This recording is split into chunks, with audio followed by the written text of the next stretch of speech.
All right, we are simplifying radicals here. And now we have this radical fourth root of 2 in the denominator. Well, we need to get rid of that. All the radicals have to be in the numerator. Well, this seems like a hopeless proposition. Well, I do have one trick up my sleeve. Well, you cannot see my sleeves here, but there is a trick up my sleeve.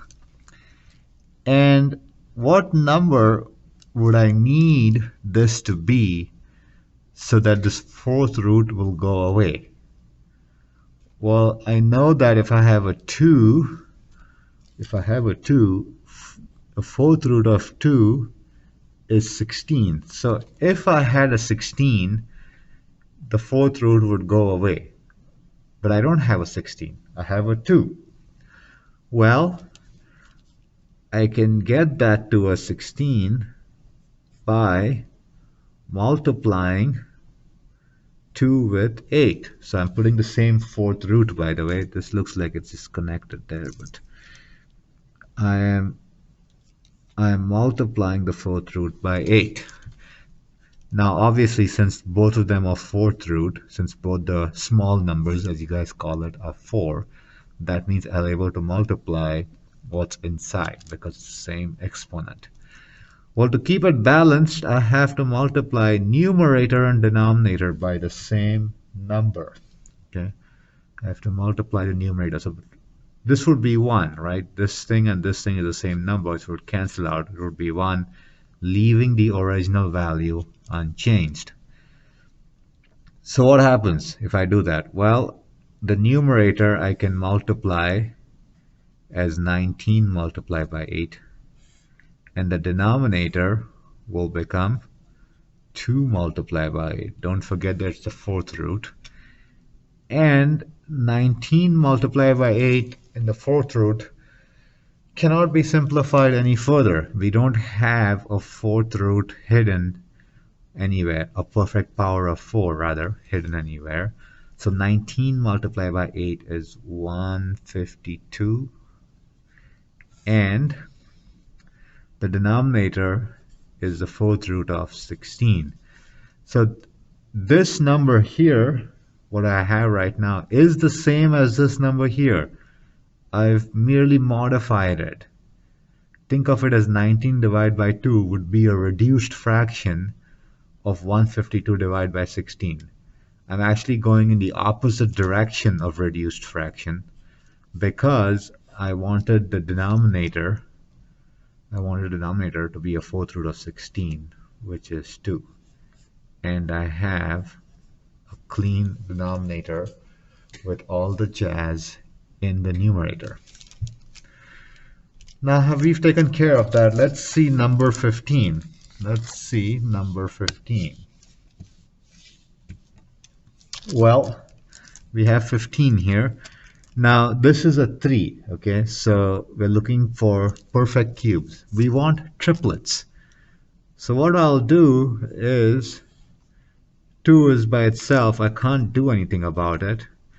But a to the power 7, I will write it as a cube, a. So I have 2 triplets and then a single leftover a. B cube is a perfect triplet. C to the power 8, I can make triplets out of that and a leftover c squared. So I've got 3 plus 3 plus 2 is 8, right? Now all the triplets can come out. Who are the triplets? Well, I'll just underline them lightly. There's a triplet here, here, and here. So I will get AA, and then I have a B, and I have a CC. And what's remaining in there? Well, the 2 is remaining, the A is remaining, and the C squared. I hope that made sense. A and A is A squared, B, C squared, cube root of 2AC squared. Of course, once you get comfortable, you can just do this directly. You can notice a to the power 7 is a to the power 6 and a. You could have just written this one time as a to the power 6. And a to the power 6 when it comes out through the cube root sign, becomes a squared. But I just want to keep the triplet terminology going, and that's why I'm making triplets. But once you get comfortable, you can skip all these steps. I think you can do this after a few practice problems from your homework. But for now, we'll do the long form. Number 16. Well, this is the cherry on top of the sundae. Okay, well, it's not Sunday today, but we'll still go for the cherry. Well, now we see I need perfect cubes. I need triplets. Okay, so I have the freedom to multiply whatever I want. If I have a 4, what would I want to make it a perfect cube? The nearest perfect cube, or the perfect cube that can come out of 4, is an 8, right? 2 to the power 3 is 8. This would be a perfect cube. Well, I have a 4. How to get an 8? Well, just multiply it by 2. All right. I have an x. I need to get a triplet, a perfect cube. What's remaining? X squared, right? Whatever I need, I can do it here, but I have to make sure things are balanced. I cannot just take whatever I want. This is not the federal government, right? You cannot just make stuff up as you go. Apologies, political statement there. But to keep things balanced, I have to multiply things in the numerator. Now this is balanced. This would cancel out with this, leaving behind a 1 that doesn't affect anything. Now that I have multiplied the numerator, I cannot simplify anything there, so I will just write it as is. Now the denominator will become a perfect cube because that's what I wanted. And what is the perfect cube? 4 times 2 is 8. X times x squared is x cubed.